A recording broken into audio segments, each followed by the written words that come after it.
नमस्कार, मी सुवर्णा जोशी। सुरुवातीलाच एक महत्त्वाची बातमी येते। भारतीय वायुसेनेचं N-32 हे विमान चीनच्या सीमेजवळ बेपत्ता झालेलं आहे।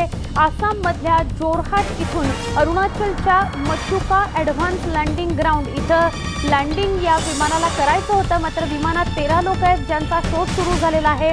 8 क्रू मेंबर्स आहेत, 5 सिव्हिल नागरिक आहेत। वायुसेना लोकेशन शोधतंय, मात्र ते मिळत नाहीये। आसामच्या जोरहाट बेसवरून दुपारी 1 वाजता या विमानानं 13 जणांना घेऊन उड्डाण केलेलं आहे, मात्र ते विमान बेपत्ता झालेलं आहे। AN-32 हे विमान आहे जे 13 जणांना घेऊन बेपत्ता झालेलं आहे। चीनच्या सीमेजवळ हे विमान बेपत्ता झालेलं आहे।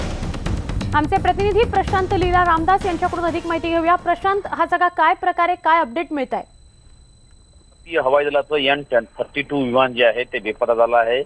आसाम मधील जोरहाट जी विमानतळ आहे तिथून हे विमान उडलं होतं आणि अरुणाचल प्रदेशच्या मसुका ॲडव्हान्स लँडिंग ग्राउंडला इथे लँडिंग करणार होतं आणि खास करून सर्व्हलन्स करणारे विमान आहे। पण यामध्ये 13 लोक होते, ज्यामध्ये 8 क्रू मेंबर आणि 5 हे सर्वसामान्य नागरिक होते। ज्या पद्धतीने घटना घडलेली आहे त्यानंतर आता वायुसेना या सगळ्या प्रकाराचा शोध घेत आहे।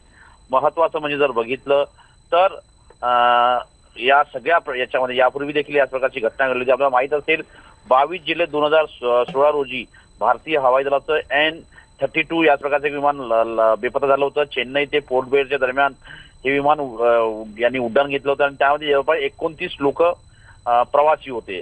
त्यामुळे त्याच प्रकारची घटना तर नाहीये ना, ह्याचाही शोध वायुसेना घेत आहे आणि आता वायुसेना जिथे शेवटचं रडारवर बोलणं झालेलं आहे त्या तिथल्या लोकेशनचा आधार घेत आहे आणि त्या आधारावरती शोध सुरू आहे सध्या। स्टुडिओ नक्की प्रशांत, धन्यवाद माहिती दिल्याबद्दल।